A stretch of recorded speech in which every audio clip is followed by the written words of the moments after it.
Gente, então, para a honra e glória do Senhor, estamos finalizando 2021. E realmente você e eu que estamos aqui, podemos dizer que somos vencedores, guerreiros, e que Deus realmente nos protegeu em todo esse tempo que nós vivemos aí, nesse planeta, que você sabe, o planeta, ele passou por uma treva terrível. Você sabe disso.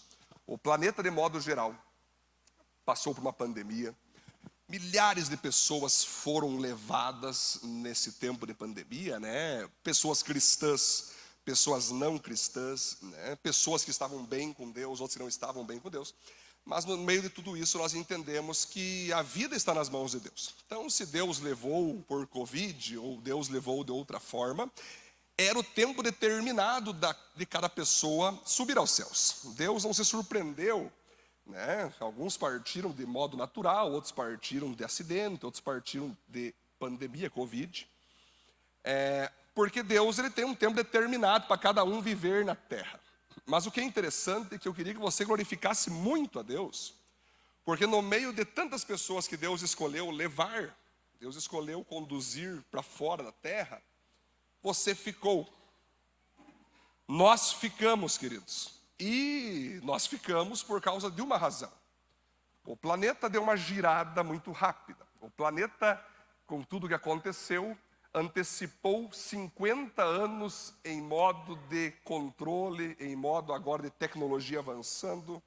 As pessoas ficaram mais por casa, então começou agora aquele negócio, vamos fazer um metaverso, vamos fazer um Neuralink, vamos começar a fazer agora reuniões virtuais, vamos começar agora a potencializar a robótica de um jeito que jamais nós potencializamos, vamos potencializar agora a inteligência artificial, vamos potencializar agora a ciência, a modernidade, a tecnologia, vamos potencializar os governos.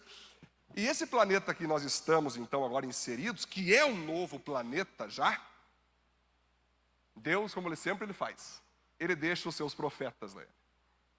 Ele deixa o seu remanescente fiel, para que o evangelho continue sendo pregado, para que Jesus continue sendo anunciado, para que o pecado continue sendo confrontado, para que o diabo continue sendo expulso. Então, eu me considero feliz, e quero que você se considere feliz também, porque para esse novo mundo de agora, você deveria entender que você foi chamado para uma guerra espiritual.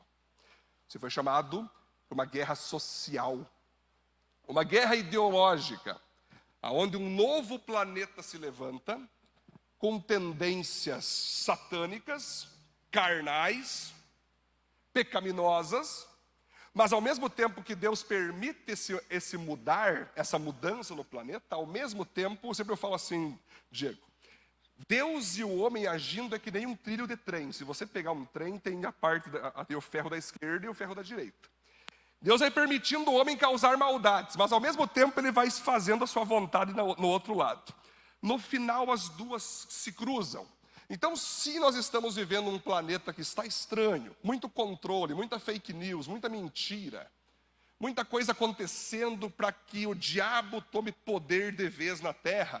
Ao mesmo tempo, Deus está pelo lado aqui direito, queridos, tentando fazer a igreja se aproveitar da situação e levar ainda mais pessoas para serem salvas por Jesus Cristo. Amém, queridos?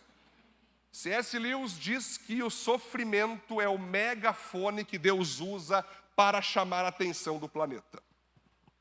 Sempre eu digo, a pandemia ensinou os ricos que dinheiro não é tudo.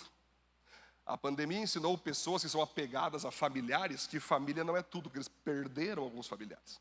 A pandemia ensinou que se apegar a bens materiais não é tudo, perderam bens materiais. A pandemia ensinou, queridos, que crer e acreditar em dinheiro, depender de dinheiro, depender de profissão, depender de trabalho, não adianta. Então as pessoas que estão agora entrando em 2022, e aí eu quero que vocês entendam, elas são pessoas ansiosas, preocupadas, algumas falidas, algumas que estão para falir, algumas que estão apavoradas, outras que estão sem saber mais o que fazer, algumas estão em depressão, outras estão com desejos suicidas, outras estão com desejos homicidas, outras estão com desejos de abandonar tudo e todos e se isolar de vez.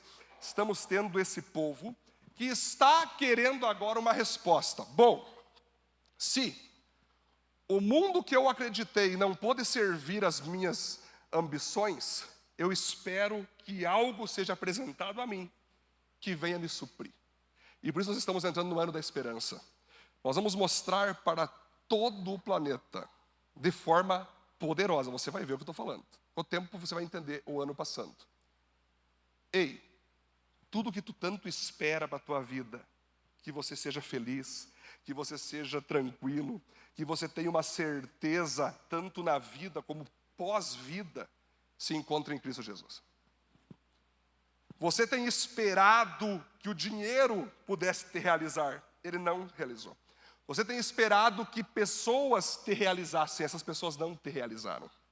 Mas, em Cristo, a tua esperança jamais será frustrada. Porque se você espera de Cristo salvação, você terá.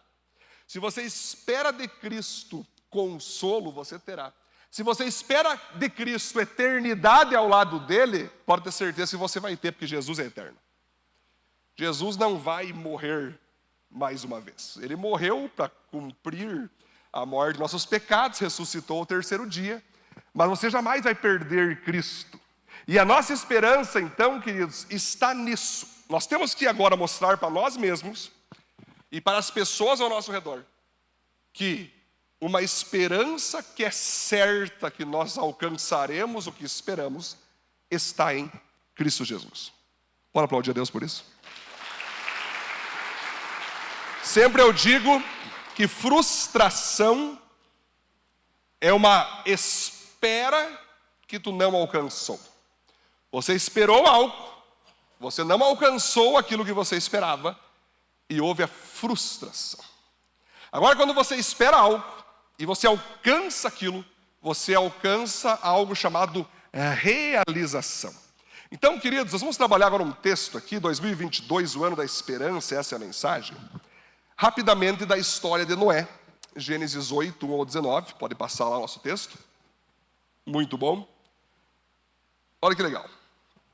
Então Deus lembrou de Noé e de todos os animais que estavam com ele na barca. Deus fez com que o vento soprasse sobre a terra e a água começou a baixar. As fontes do grande mar e janelas dos céus se fecharam. Parou de chover e durante 150 dias a água foi baixando pouco a pouco. No dia 17 do 7º mês a barca parou na região montanhosa de Ararat. A água continuou a baixar até que no primeiro dia do 10º mês apareceram picos das montanhas. No fim de 40 dias, Noé abriu a janela que havia feito na barca e soltou um corvo, que ficou voando de um lado para o outro, esperando que a terra secasse. Depois Noé soltou uma pomba, a fim de ver se a terra já estava seca. Mas a pomba não achou lugar para pousar, porque a terra ainda estava toda coberta de água. Aí Noé estendeu a mão, pegou a pomba, pôs dentro da barca. Noé esperou mais 7 dias e soltou a pomba de novo. Ela voltou à tardinha, trazendo no bico uma folha verde de oliveira. Assim Noé ficou sabendo que a água havia baixado. E ele esperou mais 7 dias e de novo soltou a pomba, e dessa vez ela não voltou. Quando Noé tinha 601 anos, as águas que estavam sobre a terra secaram. No dia 1º do 1º mês, Noé tirou a cobertura da barca e viu que a terra estava secando. No dia 27 do 2º mês, a terra estava bem seca. Aí Deus disse a Noé: saia da barca junto com a sua mulher, seus filhos e suas noras. Faça sair também os animais que estão com você, isto é, as aves, os animais domésticos, selvagens, se arrastam pelo chão. Que eles se espalhem por toda parte e tenham muitas crias para encherem a terra. Assim Noé e sua mulher saíram da barca, junto com seus filhos e suas noras. Também saíram todos os animais e as aves em grupos, de acordo com as suas espécies. Amém? Vamos aplaudir esse texto? Glória a Deus, hein?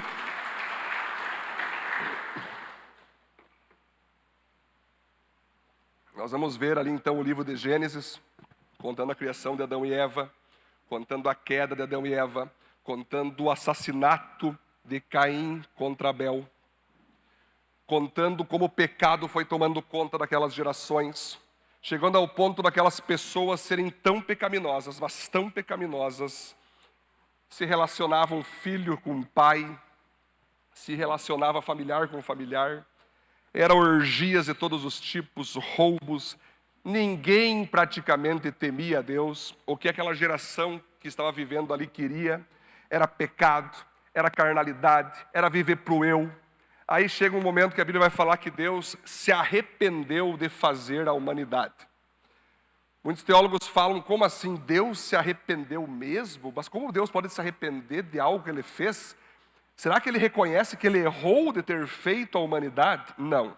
O arrependeu é o seguinte: Deus percebeu que devido ao pecado ter entrado no ser humano, chegado naquela geração que Noé estava vivendo, Deus acessou o futuro e viu que não adiantava mais, não tinha mais salvação para aquelas pessoas que estavam ali, porque elas tinham entrado numa dureza tão grande de espírito, de coração contra Deus, que Deus olhou o futuro e percebeu que lá no futuro, Alessandro, eles também não adorariam Ele.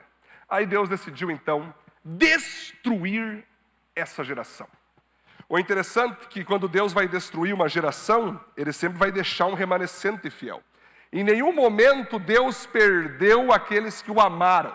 Em nenhum momento em toda a história da humanidade, Deus perdeu pessoas que o amassem. Adão e Eva amavam a Deus, caíram. Abel e Caim estavam com a natureza pecaminosa. Caim odiava a Deus, tanto que ofereceu uma oferta de coração ingrato, Deus rejeitou. Abel ofereceu de coração e foi aceito. Abel era alguém que amava a Deus. Todas as gerações, por mais que sempre houve os maldosos, os pecadores, os satânicos, e por mais que eles sejam em menor número, sempre houve aqueles que obedeceram a Deus, aqueles que ficaram esperando em Deus. E nessa geração, quando Deus decide matar todos, e quando eu falo todos, queridos, nós vamos entender que é todos mesmo. É todos os habitantes do planeta da época. Naquela época ainda não existia o Brasil, não existia aquela construção dos continentes, mas para a época aonde estava vivendo os homens, as famílias, Deus quis destruir todos, porque todos abandonaram a Deus. Porém, tinha um cara ali, chamado Noé. Noé era alguém que temia a Deus. Noé era alguém que não era Maria vai com as outras. Noé era alguém que não era massa de manobra de Satanás.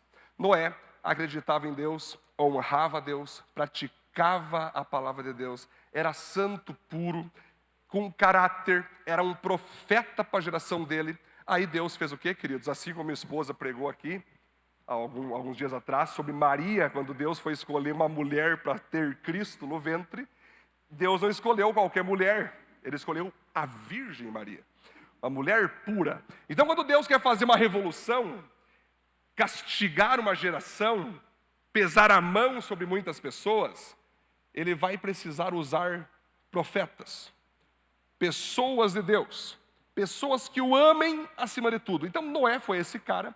A Bíblia fala então que Deus manda ele fazer uma arca, porque ele mandaria chuva. Vale lembrar que naquela época nunca tinha chovido na história da humanidade. Só existia uma brisa suave sobre a grama, não existia chuva. As pessoas não conheciam chuva. E Noé disse: ei galera, vou construir uma arca aqui porque Deus vai destruir todo mundo aí, tá ok? E os caras deram risada na cara dele. Noé, você é louco, não existe chuva, o que tu está fazendo uma arca? Você está pirando, você está com muito sol na cabeça. Não, Deus falou que vai dar BO aqui.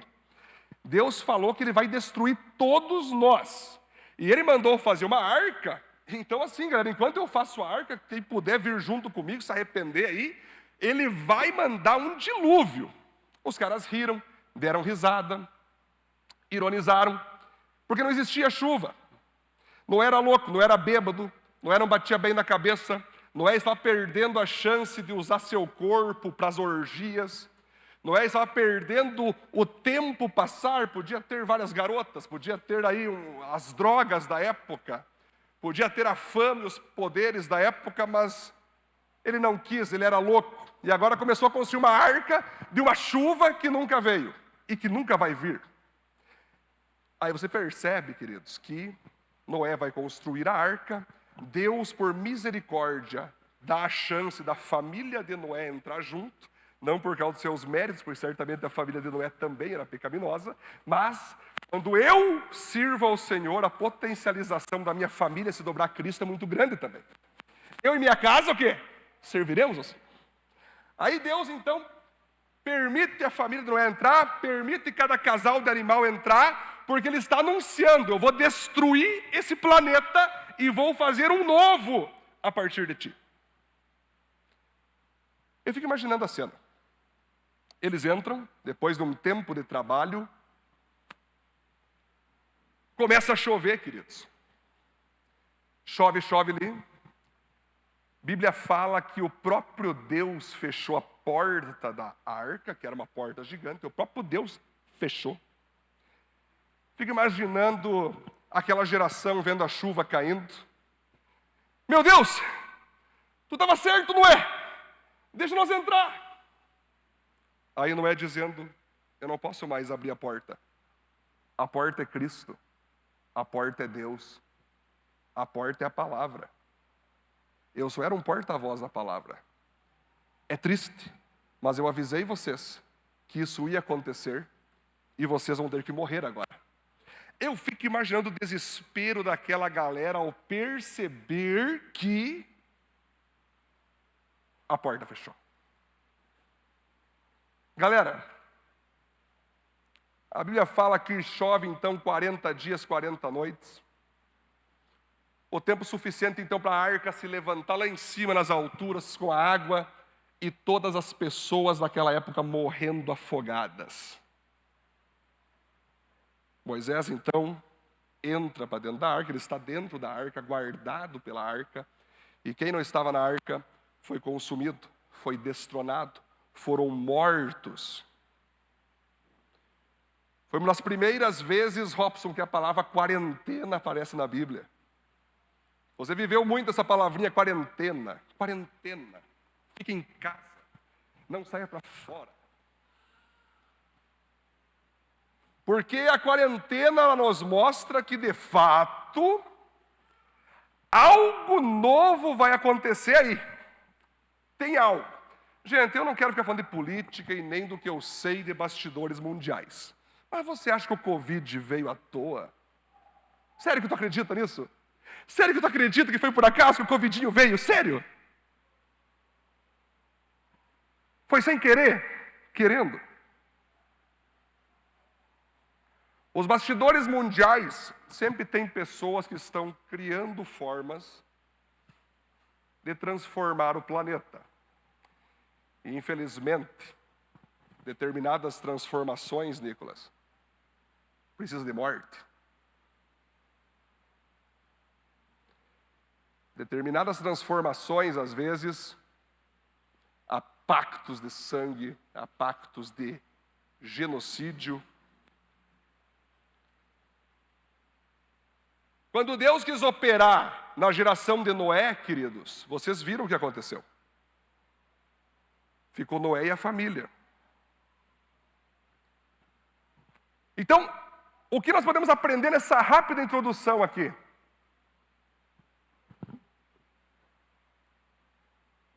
Jesus está voltando. O planeta está com os dias contados.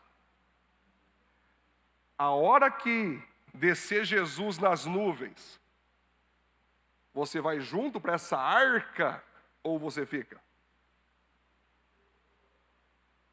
O próprio Jesus disse, nos tempos de Noé, Jesus citou Noé. O povo bebia, comia, se dava em casamento e não estava nem aí para a palavra de Deus. Os pregadores diziam, Jesus está voltando. Que voltando? Vem com esse papo furado há mais de 2000 anos. Rapaz, o planetão está top, está moderno, está lindo, está show. Vai para lá que essa tua fé é esfarrapada. Não seja louco, para de ser doente, para de ficar falando de Cristo, para de ficar falando de Bíblia. Não seja doente, rapaz. Vamos curtir as ideologias que nós estamos vivendo agora. Vamos curtir o pecado do mais modo poderoso. Curta o pecado. Ah, mas aí quando Jesus volta. Uma vez falei com um ateu. E o ateu disse assim, Edson, digamos que eu e você morremos hoje. E você descobre que nunca existiu Deus. Que nunca existiu o céu ou o inferno. Tu perdeu o teu tempo, cara. Eu disse, verdade. Agora digamos que nós dois morramos. e tu descobre que o Deus que você não creu existe, tu vai para o inferno. Então assim, cara, eu prefiro, na dúvida, cair para o lado de Deus. Porque se Deus não existe no final, beleza, vira pó, desaparece, vira uma estrelinha. Como muitos acreditam, aquela estrelinha é meu papai, minha mamãe voando lá. Não, gente, não.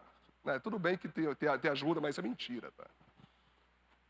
Agora, o cara que não creu em Deus e descobre que ele existiu, Marcelo, aí a porta fecha e não adianta mais chorar. E não adianta mais gritar. Se bem que o próprio Jesus disse que naquele dia haverá choro e ranger de dentes como nunca houve. Porque vai ser aquele momento que aquele grito não será ouvido mais por Deus. Aquele grito não será ouvido por nenhum pastor, por nenhum cristão, porque todos estarão no céu, nas bodas do Cordeiro, e você vai estar gritando, chorando, rangendo os dentes, porque você não quis ouvir o Evangelho de Jesus. Você decidiu viver para si mesmo, tomar tua Heineken, tu decidiu ficar ali, bêbadozão, curtindo a tua vida de vaidades, corpinho,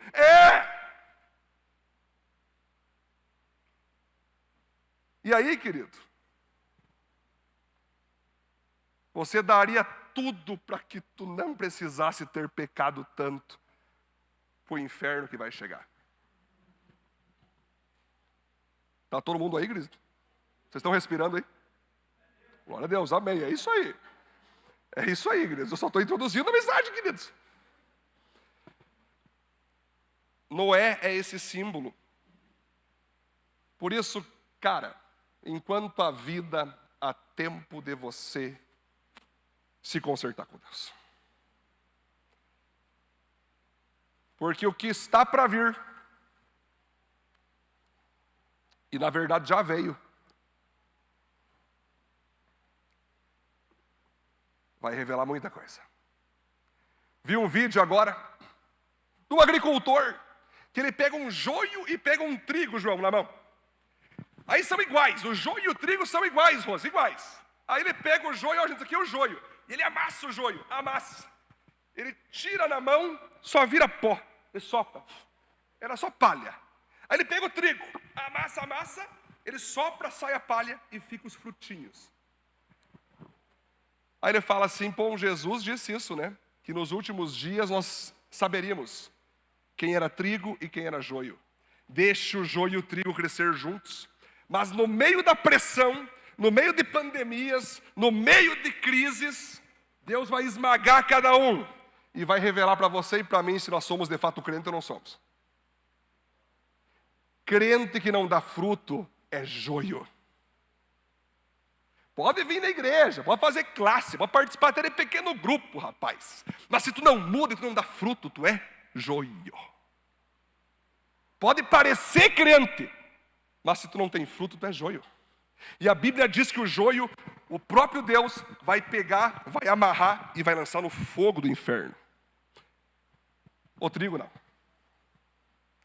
O trigo vai ser esmagado, o trigo vai ser destronado pelas forças das tempestades de Satanás e as ideologias satânicas que estão se levantando. Mas esse esmagão que ele vai tomar, vai tirar para fora os frutos, a força, a unção, a coragem, a presença do Espírito Santo, a presença da santidade. E esses caras serão guardadinhos por Deus e guardados nos celeiros dos céus, aonde eles estarão salvos por toda a eternidade. Aplauda o Senhor por isso. Glória a Deus.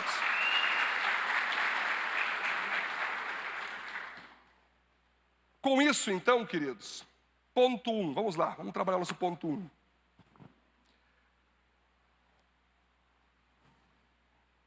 Mantenha-se sempre conectado a Cristo e a sua igreja, e assim alcançará o que Deus lhe prometeu. Deus nos prometeu bênçãos na terra, mas principalmente uma moradia no céu.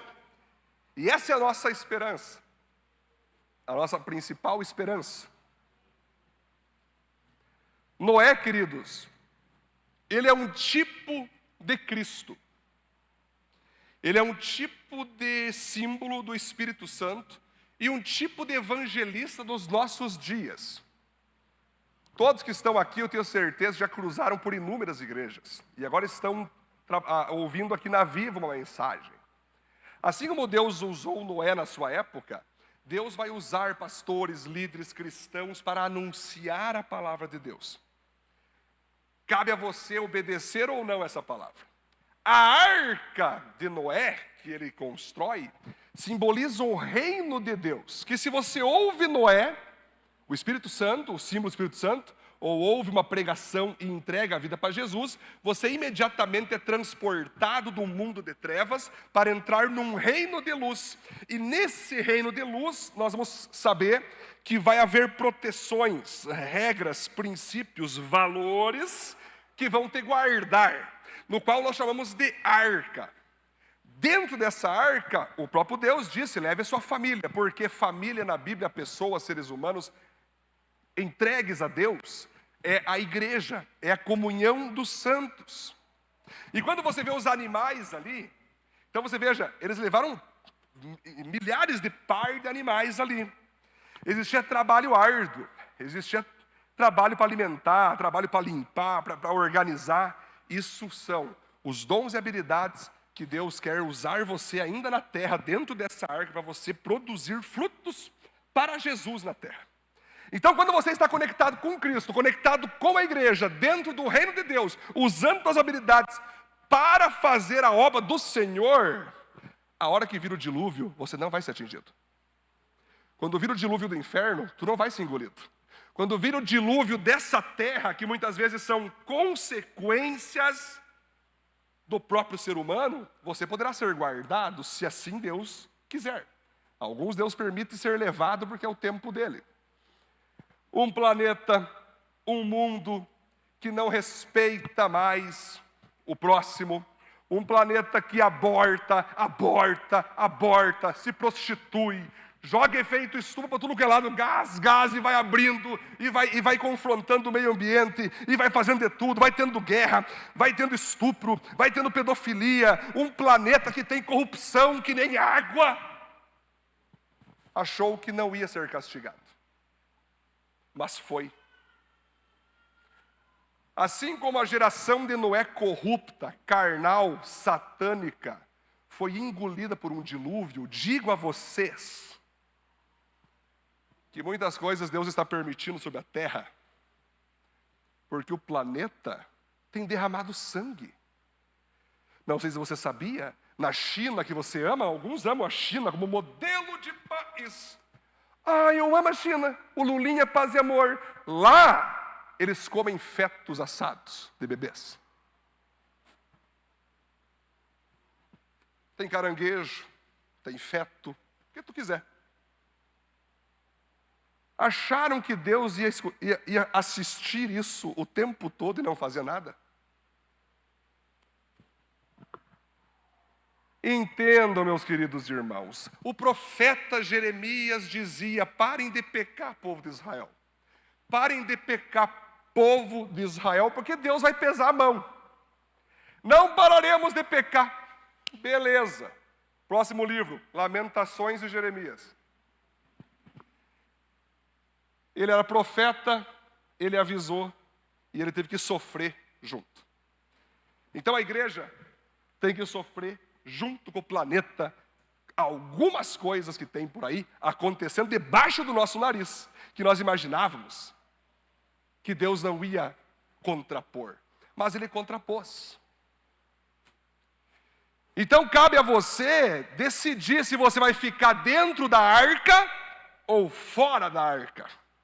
Cabe a você decidir nesse ano da esperança, se você vai querer ficar do lado do mal, do lado da carnalidade, do lado das ideologias pecaminosas, ou você vai ficar do lado dos loucos, daqueles que falam que Jesus está voltando, daqueles que falam que nós estamos esperando que Jesus volte um dia, daqueles que falam, eu quero viver em santidade, porque eu quero ficar protegido com os princípios e valores da presença de Deus. Eu quero andar com pessoas que sejam santas. A igreja de Cristo. Eu quero usar meus dons e talentos, não para ficar tocando num barzinho e violão e cometendo pecados. Não, eu quero usar os meus dons para o reino de Deus.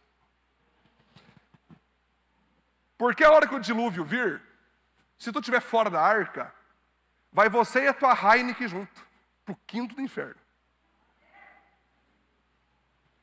Então aqui, galera, eu tenho mais o que falar, mas terei o ano inteiro, se Deus quiser. Entendeu, queridos? Então assim, ó, se tu acha que esse pastor está preocupado com dízimo e oferta, olha para mim aqui, não estou nem aí.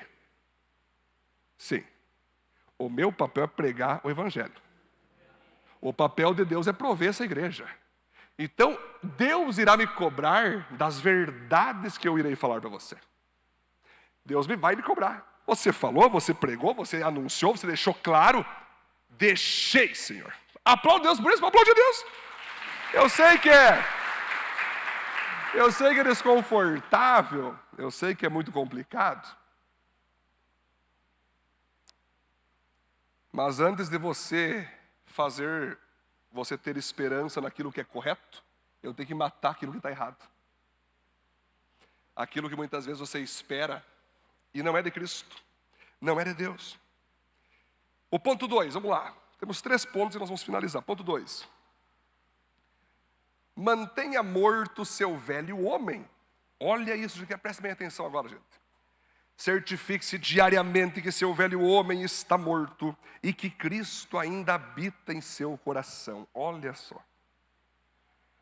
Quando então Noé está baixando a arca, ele precisa saber se já está chegando perto do solo ou perto das montanhas. Ele quer saber como é que está a questão. E ele também quer se certificar, Robson, se tem corpos humanos boiando que estão mortos ali. Ele vai mandar então um corvo. Corvo, queridos, junto aos urubus, é uma ave que ama a podridão, que ama a carniça. O corvo é um animal que, inclusive, depois vai ser considerado um animal impuro. Moisés queria se certificar como estava a situação daqueles que partiram, daqueles que morreram, se ele teria que ver aqueles mortos, ou se eles teriam sido submersos por completo. E para a felicidade de Noé, o corvo foi e não encontrou nada e voltou já. O corvo, Diego, simboliza sabe o quê? Toda vez que nós acordarmos de manhã cedo e perguntar para nós, será que eu ainda estou em Cristo? O corvo tem que fazer uma voltinha no teu coração e não encontrar mais nada de homem que já deveria estar morto. O apóstolo Paulo disse certa vez para os irmãos de Coríntios, sonde o coração de vocês para verem se vocês de fato ainda estão em Cristo. Será que vocês ainda estão em Cristo? Porque vocês gostam das mesmas coisas que os mundanos gostam. Vocês têm prazer nas mesmas coisas que os mundanos têm prazer. Que diferença vocês têm para as pessoas do mundo? Nenhuma. Portanto, ponham à prova se vocês ainda estão em Cristo.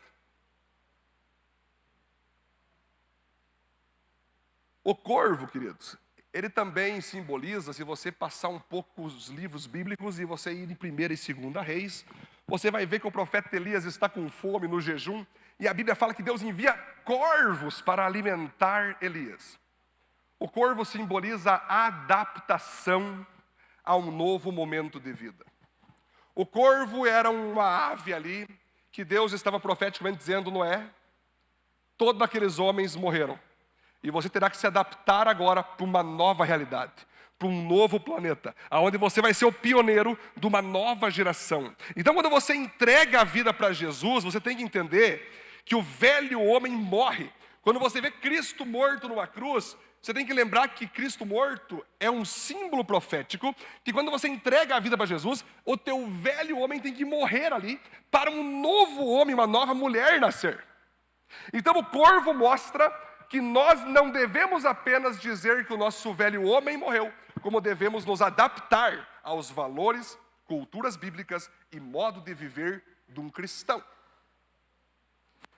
É difícil viver de modo cristão. É difícil viver de modo iluminado. Não é fácil, você tinha pecados variados e agora você tem que ter outras práticas santas. Você se adaptar é muito difícil. Mas Deus deseja que você se adapte, porque senão você não vai conseguir ser aprovado pelo Senhor. Essa é a verdade. Certa vez um jovem chegou para o seu pastor e disse: pastor, quando eu era do mundão, era muito top, pastor. Eu fazia festa, tinha meus amigos, gandaia, prostituição. Eu era feliz, pastor. Aí eu entrego a vida para Jesus. Não tem nada para fazer, pastor. Ficar só pulando para Cristo, Bíblia. Não tem graça, pastor. Mas eu não sinto mais vida, sabe? E o pastor, sabiamente, olhou para aquele jovem com compaixão e disse assim: fique tranquilo, filho. É porque mortos não sentem mais nada mesmo. Então, se você quer voltar a ter aquelas alegrias que tu tinha antes de Cristo, é porque você está vivo ainda, velho. Em nome de Jesus, Senhor, envia um discipulador para pregar esse cara na cruz. Tu tem que ser pregado. Porque não adianta. Você pode passar a tua vida inteira pecando entre os 70 e 80 anos, achando que está abafando. Depois vai passar a eternidade no inferno. Tu vai pensar o seguinte: que rateada que eu dei. Fiquei até minha velhice pecando, achando que era o tal. Agora eu vou passar a eternidade esse fogo aqui. Pai Abraão, manda Lázaro. Mandaram uma gotinha de água. Não dá. É que aqui entre o céu e o inferno tem um abismo. Você consegue enxergar eles de boa. Ele não. Ele está curtindo. Gente, esse evangelho você não está ouvindo muito na televisão, né?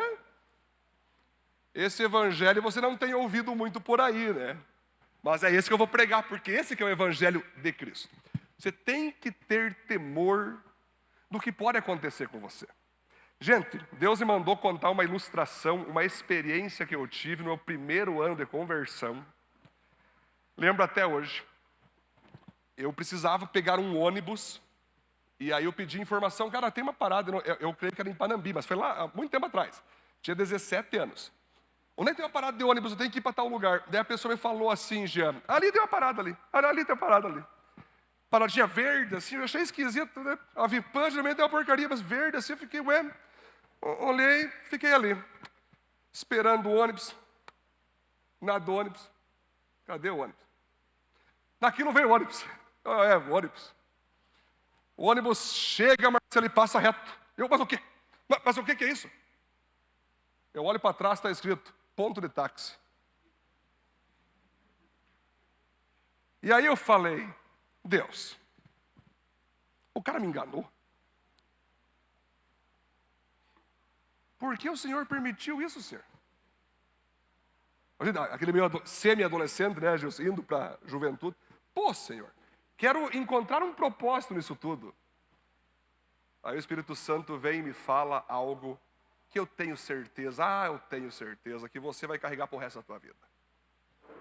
Para mim, o Espírito Santo vem assim, filho, eu só queria que você entendesse que muitas pessoas estão esperando eu voltar, achando que vão subir, vivendo do jeito delas, mas quando eu vir, eu vou passar reto e não vou levar elas. Elas acham que estão com Cristo, elas acham que estão na igreja, elas acham que está tudo certo, mas não, elas estão no ponto errado, elas estão fora do ponto da santidade e, portanto, não irão subir. Glória a Deus, hein? Agradeço, Senhor, por essa mensagem.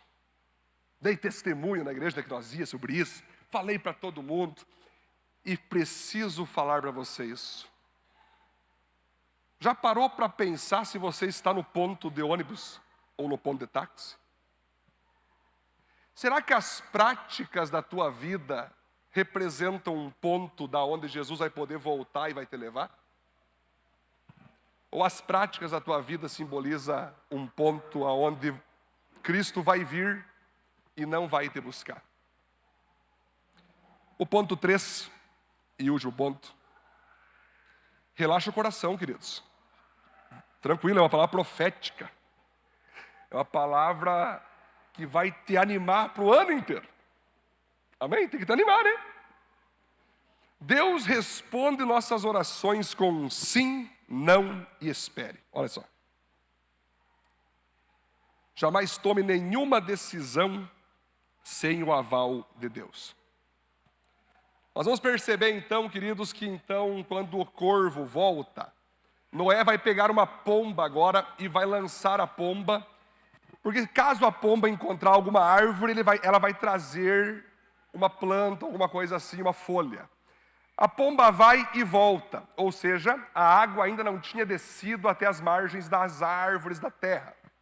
A segunda vez ele manda ela, e ela volta com um ramo de oliveira, ou seja, já tinha ali um sinal de que estava para descer completamente a água, e Noé poderia se preparar de vez, ele e sua família, para poder sair da arca.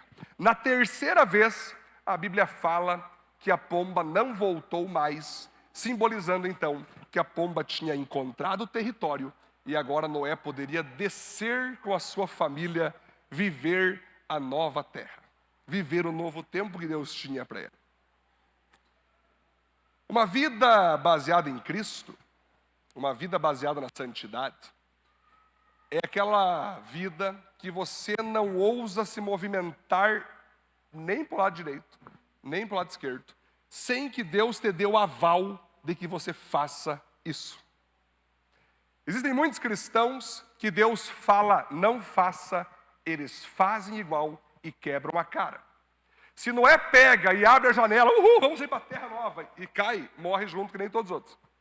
Ele precisava saber o tempo, ele precisava saber a confirmação. Tem muitas vezes que Deus fala não, você faz igual, tu quebra a cara. Às vezes Deus fala para você, ainda não. O que você faz? Você vai igual e se machuca. Então Deus tem os seus nãos, os seus ainda não, espere um pouco, e Deus tem o sim. Então Noé percebeu que primeiro Deus disse, não desça da arca. Depois Deus disse, ainda não desça. E finalmente Deus disse, desça. Nesse ano da esperança, se você quiser ter bênçãos sobre bênçãos nesse ano 2022, não atropele as orientações de Deus. Quando Deus falar para você não, cara, não se mova, fica assim. Mas pastor, é muito difícil eu ficar como eu estou, está desesperador. Cara, Deus disse para ficar, Deus disse não, fica de boa, porque é sinal que se você agir, vai ser pior do que você ficar. Aí Deus vai falar assim, ei, eu não estou dizendo nem não, nem sim, mas estou dizendo ainda não é a hora. Existem muitas coisas que eu espero em Deus para cumprir nessa terra, que já fazem 15 anos que eu estou esperando. 15 anos. Gilson, 15 anos. E talvez eu falo assim para Deus, Deus, e aí, senhor? Ainda não. E aí, senhor? Ainda não, mas está chegando. Então, beleza. Porque eu sei, William, que se eu der um passo, um dia antes de Deus me liberar, eu vou quebrar a cara. Eu vou me ferir. Porque se eu estou morto para o pecado, vivo para Cristo, eu tenho que viver conforme a palavra dele. Então, nesse ano da esperança, eu quero lembrar você disso. Deus vai te dar palavras de não faça. Deus vai te dar palavras de ainda não faça. E Deus vai te dar palavras de faça. E você deve fazer. Não deve ter medo de fazer. Não deve ter medo de agir. Uma conclusão. Esperar em Deus é ter certeza que em breve alcançaremos o que esperamos. Amém, queridos? Vamos aplaudir Deus por essa palavra. Glória a Deus.